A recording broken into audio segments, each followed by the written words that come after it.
Today in the X-Files, we're going to delve into a candy-filled wonderland as well as a manga that's been highly requested for a while, so I hope you have a sweet tooth. Full name, Candy Flurry. Start date, April 19th, 2021. End date, September 13th, 2021. Total chapters, 19, plus one bonus chapter, compiled into 3 volumes. Ippon Takeguchi is a figure that's a tad elusive, having only done works alongside Santa Mitarashi, the artist of Candy Flurry. Santa has a better documented career, being an art university graduate who would enter the manga industry in 2017. First getting featured in Jump Giga's Volume 1 winter issue of 2018 for the one-shot Disaster Girl. This follows a girl who suddenly develops psychic powers and gets hunted down by the government. Santa actually posted the prototype for this one in its entirety to Twitter if you'd like to take a look at it. I'll leave a link to that in the description.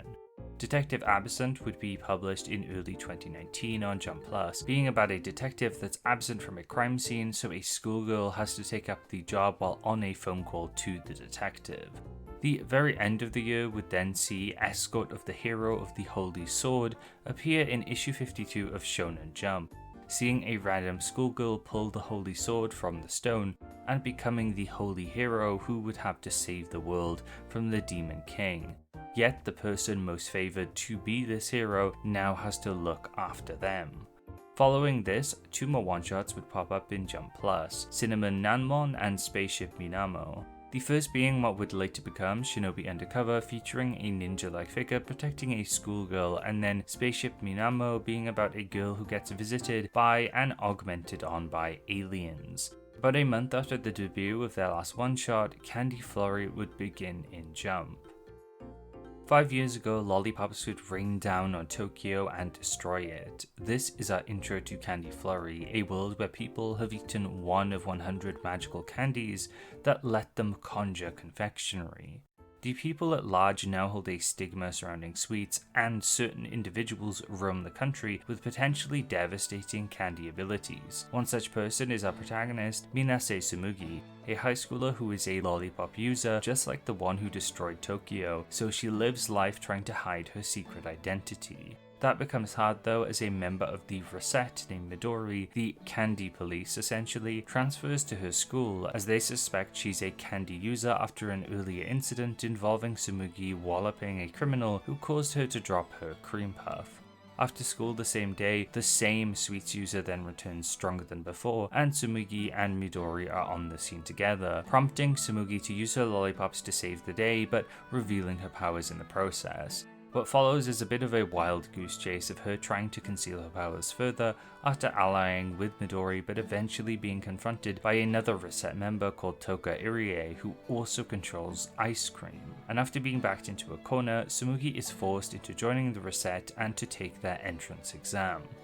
Here Tsumugi teams up with newly introduced Mamoru Umino, who comes into the exam late and is kicked out of the exam by its overbearing proctor. But through Umino being a crybaby and Tsumugi vouching for him, he's allowed to partner up with her and take the exam, with a penalty which involves the other pairs of the exam hunting them down for the first test. This doesn't really amount to much as the two fight back, and in traditional exam arc fashion, it gets invaded by villains, like this popcorn user. Umino attempts to fight back with a lot of tension then being undercut by numerous gags, and in the end he's no match and it's up to Tsumugi to wallop him with a lollipop again. Before she can get any concrete answers out of him, another villain comes to bail him out and entraps Tsumugi in gum, revealing that their organization is headed by the other lollipop user who destroyed Tokyo years ago.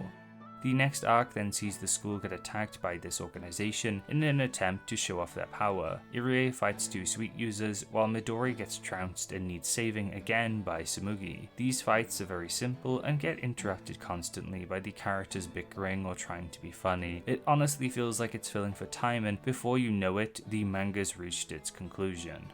We're treated to a quick backstory for the enemy organization that shows that they were all experimented on as kids by the developers of Toy Toy Candy, the sweets that gave everyone their powers in the first place. The reset then shows up to the school to clean up and attempt to arrest Tsumugi, but before they can, lollipops rain down and we're treated to a montage of the candy user enemies we would have seen if the manga lasted longer. Amano, the other lollipop user, and Tsumugi come face to face and begin to do battle, musing over what a lollipop truly is, with Tsumugi turning her lollipops into a mecha. I love mecha, and the Tetsujin 28 reference, I think that's what it's referencing, is really cool. But what the fuck do you mean lollipops can be anything and they can be mecha? You're not just wrong, you're stupid. Now wait just a minute. And you're ugly, just like your mum. No, a lollipop is not a mecha. This is all just random bullshit. It's a really silly justification that thinks it's trying to say something by saying nothing really at all. It's all very random. Candy Flurry really loves to do this, and it tries to be self-aware of it as well. There's a chapter early on where a pig gets stuck in a baobab tree. There is no reason why it has to be a pig, and there is no reason why the baobab tree, which is native to Africa, is in the yard of a Japanese high school, other than the reasoning that the manga thinks it's funny because it's random. But in the end, it just doesn't really make any sort of sense. Anyway, by the end, Tsumugi beats the other lollipop user, all the villains get arrested, everyone ends up loving sweets now, and we get a perfect happy ending. Candy Flurry would come to an end at an odd time, being swapped out for solely P6, one of the first manga I covered on this X-File series. Honestly, I think Candy Flurry could have probably stayed until the next match, with how often manga like One Piece, Jujutsu Kaisen and My Hero Academia were on hiatus at the time, but due to it not being kept despite there being possible room for it, I think it was pretty clear it wasn't something Jump was prioritizing. This is a manga a lot of people seem to like, and generally I'm pretty favourable towards all manga in Jump. I try to give them their dues and enjoy them, but I really don't like Candy Flurry and sadly have a laundry list of criticisms. Its ideas like its power system, the reset, a group of police-esque characters who use or fight against the power that the world is based around, an unnamed group of villains with some very ill-defined goals, all of these things combine to create a manga that feels very cookie-cutter to me. Jump has had a bunch of manga like this in the past, conceptual battle manga I'd probably call them, where it hinges on people fighting with a concept and not much else has been thought through, other than it being a battle manga with a different coat of paint. In this case, it's about candy. The fights themselves never amount to much, usually it's Tsumugi saving the others by one-shotting people with a lollipop, and even then half the fights are taken up with incessant character yapping. Candy Flurry is insistent that you know what each character's quirky traits and mannerisms are to an aggravating extent. Irie is serious, does her job and is a bit cold, but also forgets things all the time or wears odd socks, and the manga makes sure you're aware of this by repeating this gimmick over and over. It applies to pretty much every character, but especially antagonists who without fail will interrupt their fight to have some pointless dialogue with the protagonist, whining about something, or a protagonist will call them a loser for some reason and an argument will occur, taking up the majority of the fight. It's a lot more suited to a gag manga and reminds me of Yokai Buster Murakami, except Murakami rolled with this idea as a comedy manga first and foremost, with its core concept being about a character who verbally takes down yokai. Candy Flurry is about children arguing over their favourite sweets, which could have been a fun comedy manga, but it chose to be a battle shonen manga instead, resulting in its dialogue feeling overdone in an attempt to be funny. The amount of coincidence or poorly explained concepts in Candy Flurry is also silly, and it never gets addressed or is played off as random humour, like why is there 2 lollipop users? Other elements like its world building are also really flimsy and disappointing to me. The setting of Tokyo or Japan devastated by candy, a candy apocalypse, sounds super fun, and yet we're bound to the usual school setting a ton of manga find themselves in. Even worse, why hasn't Tokyo been rebuilt? You're telling me in 5 years there's been no attempt to restore one of the world's biggest economic and culturally important cities, never mind Japan's economic epicenter? I can't buy into its world because it's flimsily built upon one singular idea that isn't fleshed out in the slightest. This, along with its cast of unlikable characters who follow the same gimmicky template, the intrusive attempts at humor, and some unnoteworthy art, make Candy Flurry one of my least liked manga that's ever come out of Jump, unfortunately. Now that my gripes with the series have been expanded upon, let's share what everyone else thinks about Candy Flurry. First off, I got a lot of comments this time. Candy Flurry is a pretty popular manga that's only gotten more attention or remembrance due to the duo's currently running work of Shinobi Undercover in Jump. So a lot of people were eager to share their thoughts this time. There was quite a mix of criticism and praise, but I think around half the comments said something akin to Candy Flurry having a neat concept, or that they like the candy battle shonen idea, but found its execution and other elements lackluster. This resulted in some finding it boring, or some just enjoying it regardless of its faults for being goofy. There's also a strong sentiment from everyone who brings it up that Shinobi Undercover is a step in the right direction and shows clear improvement. As for what some individuals had to say, Gundam Nerd saw a lot of potential in its villains and enjoyed how the main cast bounce off of each other. They mention the candy aesthetic like most as a positive, but go on to say its writing is very blunt, which extends to how it writes its world as well as its jokes. To expand on this idea that the world was built bluntly, I think Andrew brings up some good points. They mention in their comment that the premise felt like a rough draft that had positive elements that they did like its visual appeal and how different sweets users express different personality traits through the candies they wield. But they also found it wasn't very cohesive overall, with it lacking a personal identity or X factor that other manga might have. I definitely felt this too. Candy Flurry has these ideas and it wants to be something with its candy apocalypse setting, and it clearly wants to try to say something, especially at the end regarding sweets, but I don't think any of it was very well thought out or considered, and small elements like the reset silverware, Tokyo's fate, and a bunch of other small things stick out to me that color the series as something undercooked. Joni is someone who also pointed out a few flaws which I think come together to put forward the idea that Candy Flurry really suffers due to its world building. The idea of the 100 candy user limit is something they bring up, as do others, but I think Joni is the only one who points out why this wasn't the best decision. Out of the 100 candy users, most of which will be children, they ask the question, would almost all of them be evil and want to destroy Tokyo? We know some of them came from the lab, so they would have some motive for destruction, but what's the likelihood that some would just be like Tsumugi or would just turn themselves in after finding out their powers?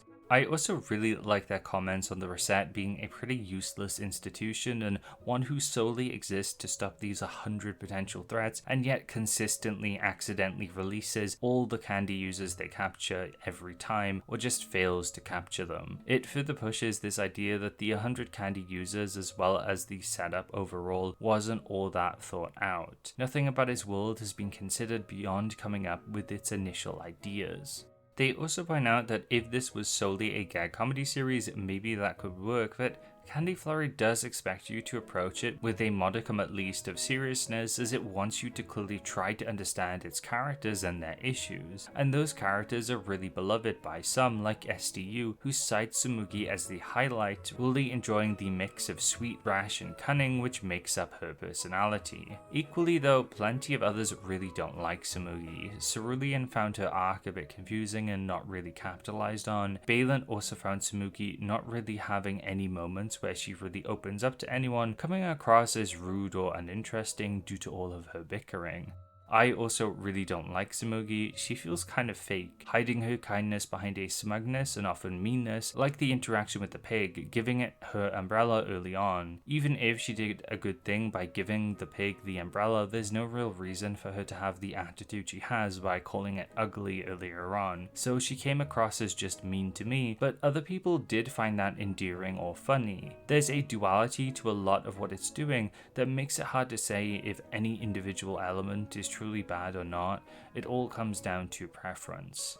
Nidhoga brings up that the premise is a thin cosmetic layer put atop your average battle shonen formula, as well as the western bias towards action titles, which is definitely the case for Candy Flurry and why it's probably so popular in the West. Battle Shonen is pretty much synonymous with Shonen Jump, so it tends to draw in bigger crowds than everything else. The problem though lies with the first part of this comment, as often these manga just have a cosmetic layer draped over some pretty bland Battle Shonen tropes. Candy Flurry is just one of many like this, which I kind of alluded to earlier. 2010's Metallica Metaluca comes to mind, being the same thing really, just the power system is about metals rather than candy, and both don't really have too much to say and got cancelled very early on in their runs.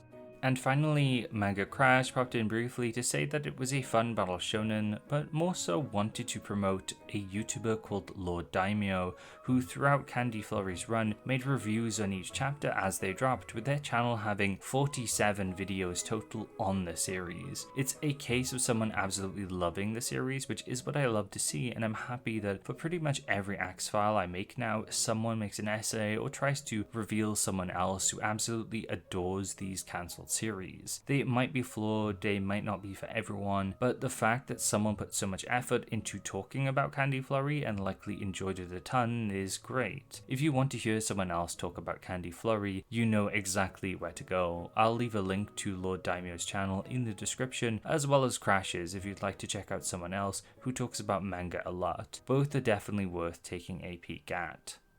After Candy Flurry would conclude, Santa Mitarashi would expand their sphere of work, doing all sorts of smaller comic projects on their Twitter. They would also expand into animation, with them working with some pretty high profile entities like Pokemon. They would participate in doing animations for the ending of Pokemon Journeys, the Poké Dance in 2024. And also in the same year, they would do character design work as well as animation direction for the song Anta Nante by Ruria, which would be featured as the ending of the new Ranma Half anime. On the manga front, Santa would team up with Takeguchi to create 2 one-shots in between their 2 series together. The first was Parsley Noka Saikyo Nara, Sumari Saikyo no Yasa wa Parsley, for Shonen Jump's Short Frontier in issue 10 2023. This looks to be a tournament-style battle shonen that pits gardeners against each other who maybe fight for the produce they represent, like Parsley. Maybe Candy Flurry would have been better if it was just a tournament between all of these different people who wield sweets. I don't know, maybe that's all the recent Dragon Ball I've been reading coming out. Then in Jump Giga's 2023 early spring issue, we would see Ore Dake ga Shiranai Koto. After this, their next full series would appear in Shonen Jump issue 42 of 2024, being Shinobi Undercover. This would see a gang of shinobi protect a high school girl, acting as her fake friends and schoolmates. The level of illustration, especially in the action scenes, has gotten a lot better, and it features a lot of fun scenarios where characters fight in public settings while trying to remain undetected. So far, it seems to have a quite positive reception and has surpassed Candy Flurry in chapters, that looking like it'll stay in the magazine for a while longer. Like most, I think it's much more promising work than Candy Flurry, and I really do like that this duo have improved, so I'm really hoping for their success. And that marks the end of this Axe file on Candy Flurry. Hopefully you've enjoyed the video, and I more than welcome any discussion about Candy Flurry in the comments. Chances are, if you like me talking about cancelled manga, you'll enjoy the rest of the Axe Files, which is a collection of videos I made, which goes over Shonen Jump's axed manga individually. Besides that, I make a lot of other videos on manga, where I frequently discuss things like Shonen Jump's history, going through every manga that released each year, starting from its very beginning in 1968. Also, please consider supporting me on Patreon, as it helps a ton and pushes me to make better videos. You'll get some cool rewards like being thanked at the end of my videos and getting your very own little doodle at the $3 tier, like Kinocha, Jade, Kaizoku Gairu, Soracool Zero, Holly the Apothecary, Mayu, It's Fako, Yellowtail, Lay Sloggett, Chris P. Bacon, Cho Henshin, Full Metal, Unquestionable, Weeby Boy, Wurzel, Valent, Cactus, Joni, City Name E, Vino Burrito, and also AB, Vakodros, Otaku Gamer X, Deadpan, Shy Monkeys, Jonathan Dragonet, and John Sanford at the $1 tier. Thank you all so much for being patrons, and as always, thank you so much for watching. Remember to be kind, and take care.